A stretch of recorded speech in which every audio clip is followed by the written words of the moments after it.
السلام علیکم ورحمۃ اللہ وبرکاتہ۔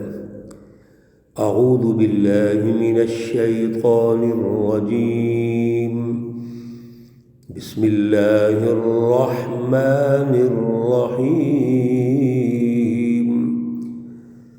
الذی احسن کل شیء خلقه وبدأ خلق الإنسان من طين۔ صدق اللہ العلی العظیم۔ رب اشرح لی صدری ویسر لی امری واحلل عقدۃ من لسانی یفقہوا قولی۔ معزز سامعین و سامعات، سورۃ السجدہ پارہ نمبر 21، آیات مقدسہ نمبر 8 تا 11۔ اللہ رب العزت ان آیات کا فہم اور شعور عطا فرمائے اور عمل کی توفیق اور صلاحیت عطا فرمائے۔ سورہ مقدسہ کے آغاز سے یہ بات واضح کی گئی تھی کہ یہ سورہ مقدسہ جس میں اللہ رب العزت نے آیات الکتاب الحکیم اللہ کی طرف سے یہ نازل کرتا ہے، اور پھر اس میں کسی قسم کا کوئی شک و شبہ نہیں ہے، تو پھر اللہ کی رہنمائی کو حاصل کرنا چاہیے۔ جب یہ تمام نشانیاں اللہ کی طرف سے ہیں، آیات مقدسہ اللہ کی طرف سے ہیں، اور پھر اللہ گارنٹی بھی دے رہے ہیں کہ اس میں لا ریب فی، کوئی شک و شبہ نہیں ہے، تو پھر میرے عزیزو یہ ضروری بنتا ہے کہ اسی کی اللہ کو سمجھا جائے، اسی کی رٹ کو سمجھا جائے۔ اور پھر اگلی آیات میں اللہ رب العزت نے اپنی رٹ کو واضح کیا کہ زمین و آسمان اور جو کچھ ان کے درمیان میں ہے یہ اللہ نے پیدا کیا ہے، اور 6 دنوں میں پیدا کیا، اور پیدا کرنے کے بعد پھر اللہ کا جو استوا ہے، قائم ہوئے اللہ عرش پر، تو پوری کائنات پر جو رٹ ہے وہ اللہ کی طرف سے ہے۔ اور پھر چیک اینڈ بیلنس کا نظام اللہ نے بنایا۔ اللہ رب العزت نے آسمان سے نیچے جو ایک پورا تدبیری سسٹم بنایا ہوا ہے، اس کو اللہ چیک اینڈ بیلنس کرتے ہیں۔ جتنے امور ہیں، ترتیب پاتے ہیں، وہ واپس اللہ کی طرف چلے جاتے ہیں، اور اللہ رب العزت کے ہاں وہ ایک دن جس کی ہم جب گنتی شمار کریں تو ایک دن 1000 سال کے برابر ہوتا ہے۔ اللہ رب العزت کے پاس وہ ایک دن ہے، ہمارا 1000 سال ہے، تو 1000 سال کے اللہ مینجمنٹ کرتے ہیں۔ باقاعدہ ایک ادارے اللہ نے بنائے ہوئے ہیں، فرشتوں کی اللہ نے ڈیوٹیاں لگائی ہوئی ہیں، اور اللہ رب العزت اس کو چیک کرنے کے بعد پھر اگلا پروگرام دے دیتے ہیں۔ اور اللہ رب العزت کی ذات اقدس وہ ہے جو عالم الغیب والشہادۃ العزیز الرحیم ہے۔ آج کے درس میں اللہ پھر اپنی تخلیقات کو بیان کرتے ہیں، اور انسان کو یہ بات سمجھاتے ہیں کہ اے انسان، تو غور کر کے تو ہے کیا۔ الذی، اللہ رب العزت کی ذات اقدس وہ ہے، احسن کل شیء خلق، جس نے ہر چیز کو پیدا کیا اور اچھے طریقے سے پیدا کیا۔ اللہ کی تخلیق میں کوئی خامی، کوئی کمزوری نہیں ہے۔ احسن کل شیء، ہر چیز کو پیدا کیا، خالق کو اس کی تخلیق۔ پھر وبدأ خلق الانسان من طین، اے انسان تو ذرا غور کر کہ تیری جو ابتدا ہے، آغاز ہوا، شروع کیا اللہ نے، خلق الانسان، انسان کی تخلیق من طین، مٹی سے، پھر ثم جعل نسلہ، اللہ رب العزت نے بنایا اس کی نسل کو، من سلالۃ من ماء مہین، سلالہ ایسا جو خلاصہ ہے، من ماء مہین، اور پانی سے جو پانی بھی بے قدر ہے، بے قدرہ پانی سے اللہ رب العزت نے پیدا فرمایا انسان کو۔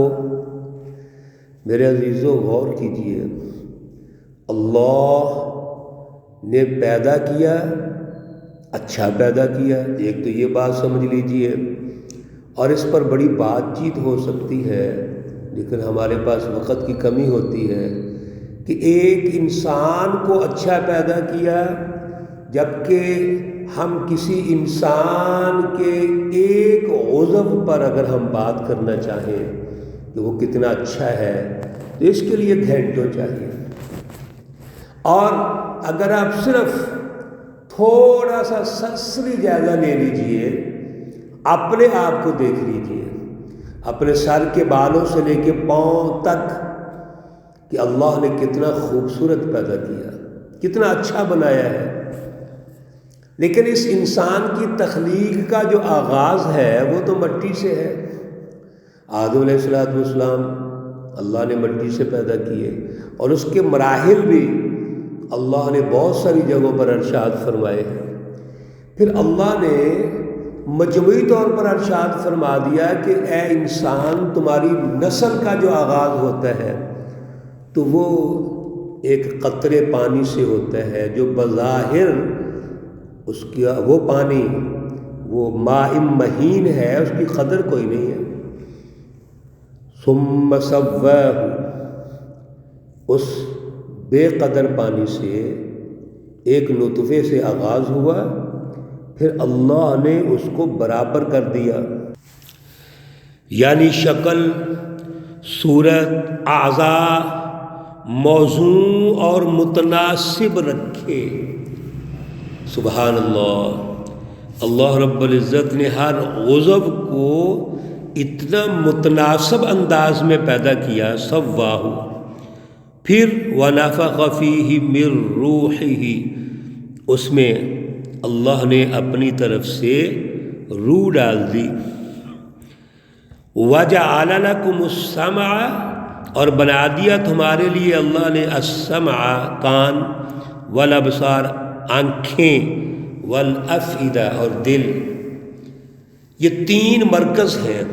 انسان جب کوئی بات سنتا ہے، سمجھنا چاہتا ہے، تو کانوں سے سنتا ہے، آنکھوں سے دیکھتا ہے، اور دل سے فیصلہ کرتا ہے۔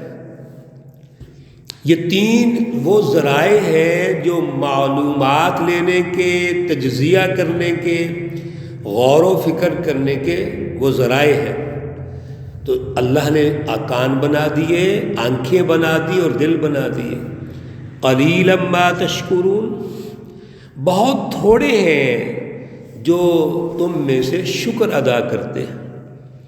وقالوا، اور کہنے لگے، اَإِذَا ضَلَلْنَا فِي الْأَرْضِ، کیا ہم زمین میں جب مل جائیں گے، مرنے کے بعد زمین میں مٹی میں ہم ڈال دیتے ہیں، اور مٹی میں ڈالنے کے بعد وہ کہتے ہیں ہم تو زمین میں مکس ہو جائیں گے، مل جائیں گے۔ اِنَّا لَفِي خَلْقٍ جَدِيدٍ، کیا ہم پھر دوبارہ نئے سرے سے بنائے جائیں گے، یعنی ہماری نئی تخلیق ہوگی۔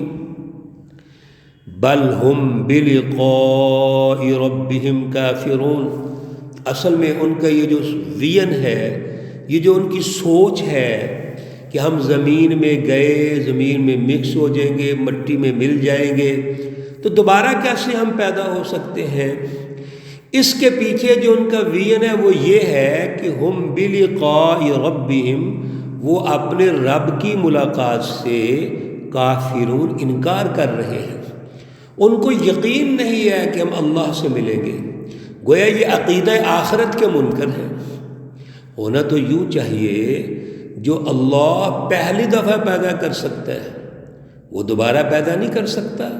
اللہ پر ایمان ہونا چاہیے، یقین ہونا چاہیے، لیکن یہ آگے سے اعتراضات کرتے ہیں۔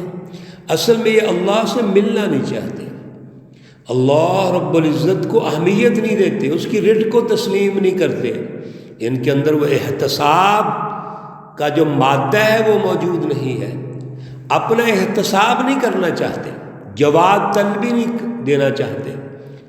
قل کہہ دیجئے یتوفاکم ملک الموت، تمہیں موت آئے گی، موت دے گا، تمہاری روح پرواز ہوگی، اور موت کون دے گا؟ ملک الموت، جو موت کا فرشتہ ہے، الذی وکل بکم، جس کو تم پر مقرر کیا گیا ہے، ثم الی ربکم ترجعون، پھر تم اپنے رب کی طرف لوٹ کر جاؤ گے۔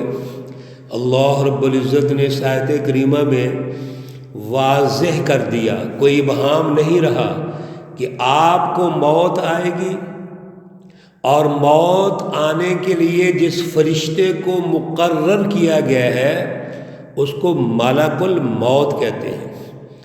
جو مشہور فرشتے ہیں حضرت اسرائیل علیہ السلام، چار جو مشہور بڑے فرشتے ہیں، حضرت جبرائیل ہے، اسرافیل ہے، میکائیل ہے، اور حضرت اسرائیل جو ملک الموت ہے۔ اللہ رب العزت نے واضح کر دیا کہ ان کی یہ ڈیوٹی ہے کہ وہ تمہارے پاس آئے، تمہیں موت دے، تمہاری روح کو قبض کرے، اور جب روح قبض ہو جائے گی تو پھر تم دوبارہ اللہ کے پاس چلے جاؤ گے۔ میرے عزیزو، ان آیات میں یہ واضح ہو گیا کہ ہم انسان کچھ بھی نہیں ہیں، آغاز اللہ کی طرف سے ہوا، انجام بھی اللہ کی طرف ہوگا۔ پھر یہ انسان غور و فکر کیوں نہیں کرتا؟